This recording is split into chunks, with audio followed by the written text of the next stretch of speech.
Hello everyone, आप सभी का स्वागत है क्लैरिटी इन लॉ में। राइट टू प्राइवेट डिफेंस के पिछले पार्ट के अंदर हमने प्राइवेट डिफेंस ऑफ बॉडी के बारे में पढ़ा था, जिसमें सेक्शन 38 के अंदर हमने ये जाना था कि कैसे राइट टू प्राइवेट डिफेंस का यूज करते हुए आप डेथ तक कॉज कर सकते हैं। और सेक्शन 39 को पढ़ते हुए हमने ये जाना था कि बॉडी को बचाने के लिए कब कब आप डेथ तो कॉज नहीं कर सकते, लेकिन डेथ को छोड़ के आप किसी भी तरीके का रीजनेबल हार्म कॉज कर सकते हो। और लास्ट में सेक्शन 40 को पढ़ते वक्त हमने ये जाना था कि बॉडी को बचाने के लिए यूज किया गया प्राइवेट डिफेंस कब तो शुरू होता है और कब खत्म होता है। और आज के पार्ट में हम पढ़ेंगे right to private defence for properties. आज भी हम 3 ही सेक्शंस को पढ़ने वाले हैं और ये सेक्शंस लगभग पिछले वीडियो के सेक्शंस जैसे ही हैं। सेक्शन 41 बात करता है when right of private defence of property extends to causing death, मतलब प्रॉपर्टी को बचाने के लिए यूज किए गए प्राइवेट डिफेंस के अंडर आप डेथ कब कब कॉज कर सकते हो। आइए सेक्शन 41 की बेल्ड लैंग्वेज को भी पढ़ते हैं। The right of private defence of property extends under the restrictions specified in section 37 to the voluntary causing of death or of any other harm to the wrongdoer if the offense, the committing of which or the attempting to commit which occasions the exercise of the right be an offense of any of the descriptions hereinafter enumerated, namely basically आपका property के लिए use किया गया right to private defence extend हो जाता है death cause करने तक अगर जो रॉन्ग डूअर है, जो सामने वाला पर्सन है, वो नीचे दिए गए कोई भी ऑफेंस को कमिट करता है या फिर कमिट करने का अटेम्प्ट करता है। तो सबसे पहले तो सेक्शन 41 के क्लॉज ए में बताया गया है रॉबरी को। इसका मतलब कि अगर कोई आपकी प्रॉपर्टी पे रॉबरी कमिट करने की कोशिश करता है तो आप सेक्शन 41 के under right to private defence का यूज करते हुए उसकी डेथ तक कॉज कर सकते हो। एक और बात आप याद रखिएगा कि रॉबरी के अंदर डेकोइटी भी शामिल होगी। सेक्शन 41 का क्लॉज बी बताता है house breaking after sunset and before sunrise. Exactly house breaking होता क्या है उसे डिटेल में हम आगे आने वाली वीडियोस में पढ़ेंगे। फिलहाल आप इतना जान लीजिए कि अगर कोई पर्सन घर के तालों को तोड़ के या घर की खिड़कियों दरवाजों को तोड़ के आपके घर के अंदर एंटर होता है तो उसे हाउस ब्रेकिंग कहा जाता है। ये एक तरीके से क्रिमिनल ट्रेसपास का ही एग्रीवेटेड रूप है, मतलब क्रिमिनल ट्रेसपास का ही ज्यादा भयंकर रूप है। तो अगर कोई पर्सन दिन छिपने के बाद में और सुबह होने से पहले आपके घर में हाउस ब्रेकिंग करता है तो ऐसे केस में आप अपनी प्रॉपर्टी को बचाने के लिए उसकी डेथ तक कॉज कर सकते हो। सेक्शन 41 का क्लॉज सी बात करता है mischief by fire or any explosive substance committed on any building, tent or vessel which building, tent or vessel is used as a human dwelling or as a place for the custody of property। मतलब अगर कोई person mischief cause करता है fire से या फिर किसी explosive substance से, और वो कहाँ पे कॉज करता है, ऐसी बिल्डिंग पे, ऐसे टेंट पे या फिर ऐसे वेसल पे जिसे ह्यूमंस के द्वारा रहने के लिए यूज किया जाता हो या फिर किसी प्रॉपर्टी की कस्टडी के तौर पे यूज किया जाता हो, तो ऐसे केस में उस प्रॉपर्टी को बचाने के लिए उस मिसचीफ करने वाले पर्सन की आप डेथ तक कॉज कर सकते हो। और सेक्शन 41 का क्लॉज डी बात करता है थेफ्ट, mischief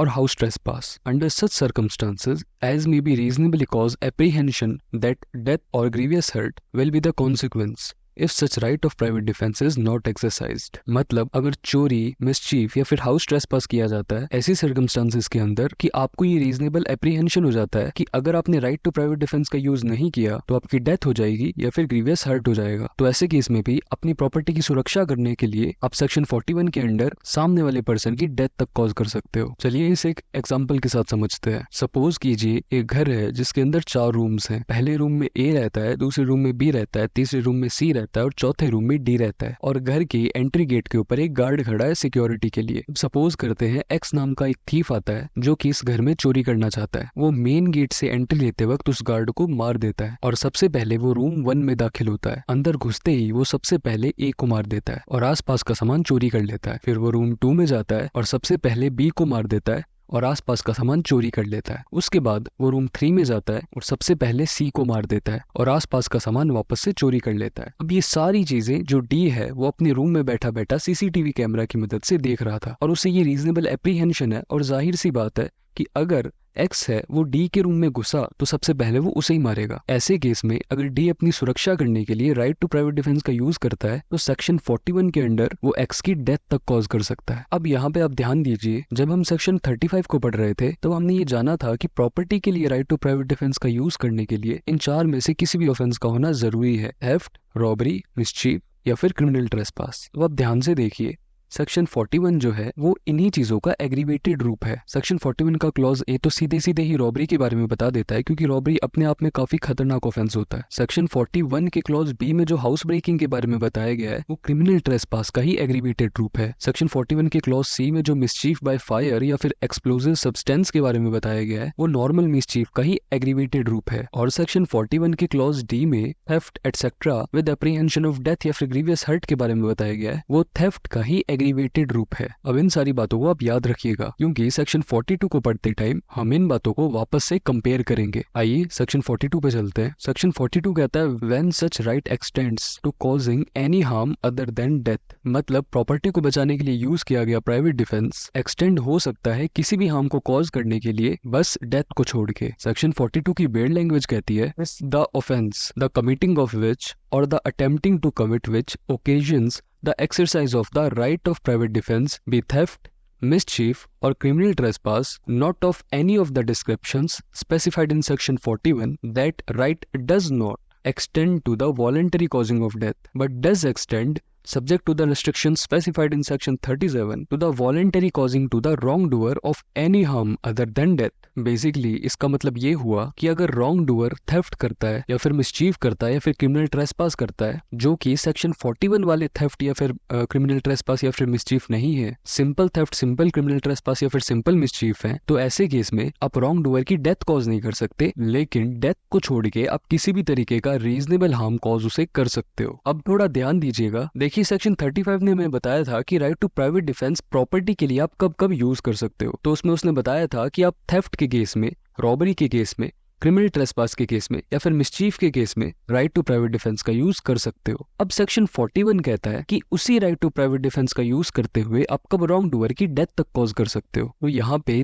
थेफ्ट का एग्रीवेटेड रूप होगा theft with apprehension of death या फिर ग्रीवियस हर्ट। रॉबरी अपने आप में एक एग्रीवेटेड ऑफेंस है। मिसचीफ बाय फायर या फिर एक्सप्लोजिव सब्सटेंस और क्रिमिनल ट्रेसपास का एग्रीवेटेड रूप होगा house breaking after sunset and before sunrise. तो इन सब केसेस में आप रॉन्ग डूअर की डेथ तक कॉज कर सकते हो सेक्शन 41 के अंडर। लेकिन सेक्शन 42 कहता है कि अगर सिंपल थेफ्ट हुआ, सिंपल मिसचीफ हुआ या फिर सिंपल क्रिमिनल ट्रेसपास हुआ तो उस केस में आप उसकी डेथ नहीं कॉज कर सकते, लेकिन स्टिल आप उसे एक रीजनेबल हार्म पहुंचा सकते हो राइट टू प्राइवेट डिफेंस का यूज करते हुए। आइए इसी बात को हम एक एग्जांपल से समझते हैं। सपोज कीजिए एक घर है जो कि ए का है और जिसके अंदर ए रहता है। अब बी आता है जो कि ए की प्रॉपर्टी, जो कि उसका घर है, उसके ऊपर मिसचीफ कॉज करता है, साइड से उसकी दीवारों को तोड़ने की कोशिश करता है। क्योंकि ये सिंपल मिसचीफ है तो ये सेक्शन 42 के अंडर आएगा। यहाँ पे ए बी की डेथ नहीं कॉज कर सकता, लेकिन उसे रीजनेबल हार्म कॉज कर सकता है। बट यहाँ पे अगर B mischief by fire use करने की कोशिश करे, मतलब पूरे घर को आग लगाने की कोशिश करे, तो ऐसे केस में ए सेक्शन 41 के अंडर में बी की डेथ तक कॉज कर सकता है। और इसी के साथ आपने सेक्शन 41 और सेक्शन 42 को अच्छे से समझ लिया है। आइए अब हम सेक्शन 43 की ओर चलते हैं। सेक्शन 43 कहता है commencement and continuance of right of private defence of property, मतलब प्रॉपर्टी के लिए यूज किया गया राइट टू प्राइवेट डिफेंस कब शुरू होता है और कब खत्म होता है। सेक्शन 43 की बेड लैंग्वेज कहती है the right of private defence of property, clause A कहता है commences when a reasonable apprehension of danger to the property commences, मतलब प्रॉपर्टी को बचाने के लिए राइट टू प्राइवेट डिफेंस शुरू कब होता है, जब आपके मन में ये रीजनेबल एप्रीहेंशन हो जाता है कि आपकी प्रॉपर्टी को खतरा है। मतलब चाहे थेफ्ट का केस हो, चाहे मिसचीफ का केस हो, चाहे रॉबरी का केस हो या फिर चाहे क्रिमिनल ट्रेसपास का ही केस क्यों ना हो, सभी केसेस में आपका राइट टू प्राइवेट डिफेंस तभी शुरू होगा जब आपके मन में ये रीजनेबल एप्रीहेंशन हो जाएगा कि आपकी प्रॉपर्टी डेंजर में आ गई है। लेकिन जो राइट टू प्राइवेट डिफेंस है वो खत्म हर एक केस में अलग अलग तरीके से होगा। तो क्लॉज बी कहता है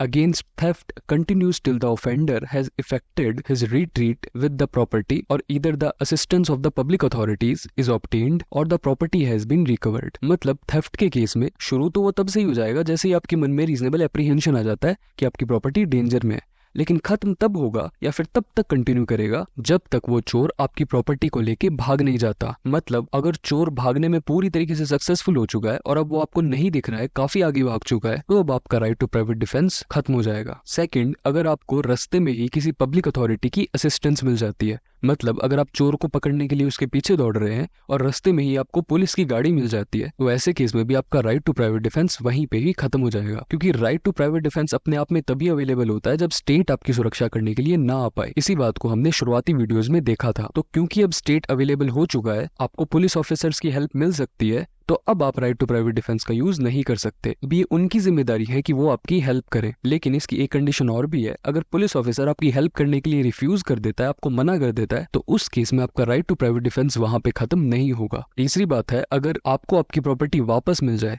तो भी आपका राइट टू प्राइवेट डिफेंस खत्म हो जाएगा। मतलब अगर चोर आपकी प्रॉपर्टी को लेके भाग रहा है और आप उसके पीछे पीछे दौड़ रहे हैं अपनी प्रॉपर्टी को वापस पाने के लिए, और अगर चोर रास्ते में ही आपकी प्रॉपर्टी को फेंक के चला जाता है और भाग जाता है, और अगर आपको आपकी प्रॉपर्टी वापस मिल जाती है, तो भी आपका राइट टू प्राइवेट डिफेंस खत्म हो जाएगा। अब सेक्शन 43 के क्लॉज सी पे चलते हैं, जो कि रॉबरी के बारे में बताता है। Against robbery continues as long as the offender causes or attempts to cause to any person death or hurt or wrongful restraint, or as long as the fear of instant death or of instant hurt or of instant personal restraint continues। मतलब robbery के case में भी जो आपका right to private defence है वो शुरू तो बाकी केसेस की तरह तभी हो जाएगा जब आपके मन में अपनी प्रॉपर्टी को लेके डेंजर का रीजनेबल एप्रीहेंशन हो जाएगा। लेकिन वो right to private defence continue तब तक करेगा जब तक ऑफेंडर कॉज करता है या फिर अटेम्प्ट टू कॉज करता है किसी पर्सन की डेथ करने का, या फिर हर्ट करने का, या फिर रॉन्गफुल रेस्ट्रेन करने का, या फिर जो डर है वो कंटिन्यू करता है इंस्टेंट डेथ का, इंस्टेंट हर्ट का, या फिर इंस्टेंट पर्सनल रेस्ट्रेन का, तब तक आपका जो राइट टू प्राइवेट डिफेंस है प्रॉपर्टी के केस में वो कंटिन्यू रहेगा। सेक्शन 43 का क्लॉज डी कहता है अगेंस्ट क्रिमिनल ट्रेसपास और mischief continues as long as the offender continues in the commission of the criminal trespass or mischief। मतलब क्रिमिनल ट्रेसपास या फिर मिसचीफ के केस में भी आपका राइट टू प्राइवेट डिफेंस शुरू तो बाकी केसेस की तरह तभी होगा जब आपके मन में ये रीजनेबल एप्रीहेंशन हो जाता है कि आपकी प्रॉपर्टी जो है वो डेंजर में आ चुकी है। लेकिन ये राइट कंटिन्यू करेगा तब तक जब तक जो ऑफेंडर है वो क्रिमिनल ट्रेसपास या फिर मिसचीफ जारी रखता है। क्लॉज ई कहता है against house breaking after sunset and before sunrise continues as long as the house trespass which has been begun by such house breaking continues। मतलब हाउस ब्रेकिंग के case में भी आपका राइट टू प्राइवेट डिफेंस शुरू तो बाकी cases की तरह तभी हो जाएगा जब आपके मन में ये रीजनेबल एप्रीहेंशन हो जाएगा कि आपका जो हाउस है, आपकी जो प्रॉपर्टी है वो डेंजर में आ चुकी है। लेकिन वो राइट कंटिन्यू तब तक करेगा जब तक जो हाउस ट्रेसपास है जो कि हाउस ब्रेकिंग से शुरू हुआ है वो कंटिन्यू रहता है। और इसी के साथ हमने सेक्शन 41, सेक्शन 42 और सेक्शन 43 को अच्छे से समझ लिया है। अब इन सेक्शंस को याद करने की एक काफी अच्छी ट्रिक है। देखिए, आप इन्हें इस तरीके से याद कर सकते हैं। Right to private defence of property के अंदर मेनली 3 सेक्शंस है, सेक्शन 38, सेक्शन 39 और सेक्शन 40। और right to private defence of property के अंदर भी 3 ही सेक्शंस है, सेक्शन 41, सेक्शन 42 और सेक्शन 43। जहां सेक्शन 38 हमें बताता है कि बॉडी की सुरक्षा करने के लिए आप सामने वाले की डेथ कब कब कॉज कर सकते हो, उसी तरीके से सेक्शन 41 हमें बताता है कि प्रॉपर्टी की सुरक्षा करने के लिए आप डेथ कब कब कॉज कर सकते हो। जहां सेक्शन 39 हमें बताता है कि जब सिचुएशन सेक्शन 38 वाली नहीं हो तो अपनी बॉडी को बचाने के लिए आप डेथ को छोड़ के कोई भी रीजनेबल हार्म कॉज कर सकते हो। वहीं सेक्शन 42 हमें बताता है कि जब सिचुएशन सेक्शन 41 वाली ना हो तो प्रॉपर्टी को बचाने के लिए डेथ को छोड़ के आप किसी भी तरीके का रीजनेबल हार्म कॉज कर सकते हो। और जहां सेक्शन 40 हमें बताता है कि बॉडी के लिए राइट टू प्राइवेट डिफेंस कब शुरू होता है और कब खत्म होता है, उसी तरीके से सेक्शन 43 हमें बताता है कि प्रॉपर्टी के लिए राइट टू प्राइवेट डिफेंस कब शुरू होता है और कब खत्म होता है। और इसी के साथ आज का कंसेप्ट कंप्लीट होता है। आज हमने जाना right to private defence of property को। अगर ये वीडियो आपको पसंद आई है तो इस वीडियो को लाइक कीजिए, अपने दोस्तों के साथ शेयर कीजिए और इस चैनल को सब्सक्राइब कीजिए। आज के लिए इतना ही। Thanks for watching. अगली वीडियो में मिलते हैं एक नए कंसेप्ट के साथ में।